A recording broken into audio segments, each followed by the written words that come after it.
আবার পরের ব্লগ শুরু বলছি যে তুই আমাকে বল যে একটা ভালো প্রশ্ন মাথায় এসে তুই গুলিয়ে দিবি। রাইট, বিয়ের গিফট নিয়ে প্রচুর তুলকালাম কাণ্ড হয়ে গেছে আমার ব্লগে, আর দেবলিনার ব্লগে, আর গুল্লুর ব্লগে। তো তোর কি বক্তব্য, মানে তুই কি গিফট এক্সপেক্ট করিস মানুষের থেকে, প্রথম কথা। দ্বিতীয় কথা হচ্ছে যে গিফট মানে লোকে যদি পুরনো গিফট দেয়, ধর আমি এই বালিশটা আমি দীর্ঘদিন ব্যবহার করেছি, ছিঁড়ে ফিরে গেছে, এটা তো আমি প্যাকিং করে একটু মডিফাই করে তোকে দিয়ে দিলাম, মানে এই সংক্রান্ত তোর কি বক্তব্য? মানে তুই বিয়েতে কি এক্সপেক্ট করিস মানুষের থেকে? মানুষের কোনো ইউজ করা গিফট প্রথম কথা কোনো কাউকে দেওয়াই উচিত না। হ্যাঁ, এটা হতে পারে অন্য কারোর থেকে গিফট মানে পেয়েছে সেটা দিয়ে দিলে, সেটাও যদি আমি খুব একটা ফরেন নই, কারণ কারোর গিফট কাউকে দেওয়া উচিত না। মানে আমি যেটা পেয়েছি সেটা নিশ্চয়ই একটা মানুষ আমার কথা ভেবেই আমাকে দিয়েছে, সেটা অন্য কাউকে দিয়ে দেওয়া উচিত না।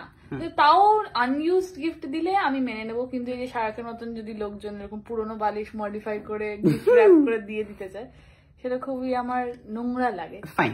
আর এবারে বলছিলাম যে মানে বিয়ে তো একটা বিয়ে, জন্মদিন নয়।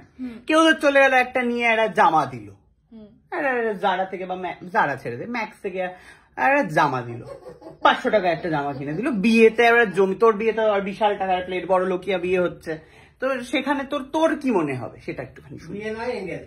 বিয়ে নয় এনগেজমেন্ট, কিছুই মনে হবে না, মানে দিয়েছে যদি আমাকে ফিট করে, যদি দেখতে ভালো লাগে তাহলে ভালো। এবারে ধর ভালো দেখতে নয়, কিন্তু কম দামে সস্তায় অফারে পেয়েছে, নিয়ে নিয়েছে, নতুনই, ঠিক আছে দিয়েছে, ওর মনে হয়েছে আমাকে দেবে, দিয়েছে।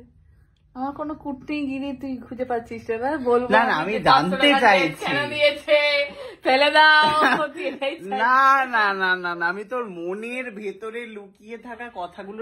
মানে আমারও খুব একটা কারোর জন্মদিন বা কারোর বিয়েতে বাজেট থাকে না, তো আমিও এমনি কম দামি গিফট দিই। বিয়েতেও বাজেট থাকে না, মানে ধর খুব একটা ক্লোজ না সে আমার।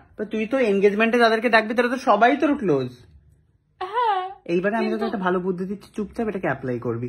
তোর সবাইকে তুই ক্লোজ কে ডাকছিস, তাই তো ইন্ডাস্ট্রির মানে সিনিয়র লেভেলের মানুষজনকে ছাড়া, যারা তোর বন্ধুর জোনে, তাদেরকে বলে দিবি যে আমার এই জিনিসগুলো লাগবে। আমি তো তাদের সবাইকে লিঙ্ক পাঠানো শুরু করে দিয়েছি আমার কি কি লাগবে।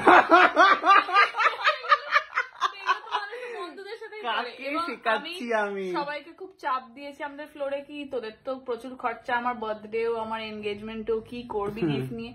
তো সবাই আমাকে বলেছে আমরা তো মানে ডাম না, আমরা তোকে বার্থডেতে গিফট দেবো এবং এনগেজমেন্টে সুকান্তকে গিফট দেবো। This is very good. Sukanta গিফটের কম খরচা, সোনাটার একটা ঘড়ি দিলেই হয়ে যাবে, কিন্তু ভেবে নে। ঠিক আছে, অ্যাকচুয়ালি বিয়েতে না সবাই মেয়েদেরকে গিফট দেয়, কেউ ছেলেদেরকে দেয় না, সেই নিয়ে সুকান্তর খুব দুঃখ। সেই জন্য আমি বলছি হাফ ছেলেদের দিন আর হাফ মেয়েদের দিন। হ্যাঁ, মানে যারা আসবে ইনভাইটি যারা থাকবে তারা হাফ সুকান্তকে গিফট দিক, হাফ তোকে, তাই তো? সুকান্ত, গিফট নিয়ে তোর কোনো দাবি রয়েছে কারোর কাছে? না, কোনো দাবি নেই, কোনো দাবি নেই। দাবি রাখলে যে পাওয়া যাবে তার তো কোনো না, একটা তো কিছু মানে কিছু তো একটা, আমার এই জিনিসটা পছন্দ না, আমার কিছু লিস্ট নেই, কোনো দাবি নেই, কোনো দাবি নেই তো? একটা চোখ ঢেকে গেছে সুকান্ত চুলের ভারে, কিরে বল না। না, তোকে একটা ঝাঁটাও গিফট করে দিলে ওর কিছু যায় আসবে না নাকি? বলছি আপাতত আমার তোর একটা জুতো লাগবে নাচতে। না শোনো, জুতোগুলো অনেক কস্টলি, অনেক, এটা বিয়ের গিফট, পুরনো জুতো, তাও তো সেই ইউজ হয়ে গেল। না, তুই পরে ওই বেকা পায়ে পরে নষ্ট হয়ে যাবে। ওকে, থ্যাংক ইউ, বাই। দর্শক, ভালো লাগলো, শেয়ার করবেন এবং সাপোর্ট করবেন। সামনে ওদের বিয়ে, তো সামনে ওদের বিয়ে, পাশে থাকবেন, আশীর্বাদ করবেন। সামনে বিয়ের আগে এনগেজমেন্ট, তারপরে বিয়ে। ও সরি, বিয়ে না, এনগেজমেন্ট। আমার কাছে তো এটা বিয়েই, এনগেজমেন্ট তো বিয়েই হয়ে গেল। আবার আলাদা করে বিয়ে হবে, সেটাই গুড, ব্যাপারটা গুড, আবার খাবার পাবো, কিন্তু এটা আমার কাছে একটা বিয়েরই আনন্দ। বিয়ে কাকে বলে জানি, সিঁদুর পরিয়ে দেয়, বুঝতে পারছি, শুভ দৃষ্টি হয়, ওটাকে বলে বিয়ে। এনগেজমেন্টে শুধু আংটি পরিয়ে দেওয়া হয়, ব্যাস, আর কিছুই হবে না। Bye, thank you. তাহলে গিফটটা এত ভালো তাহলে দেওয়ার তো কোনো মানে নেই, কারণ এনগেজমেন্ট টাকারও কোনো মানে নেই। এনগেজমেন্ট বিয়েতে ডিরেক্ট ডাকবো।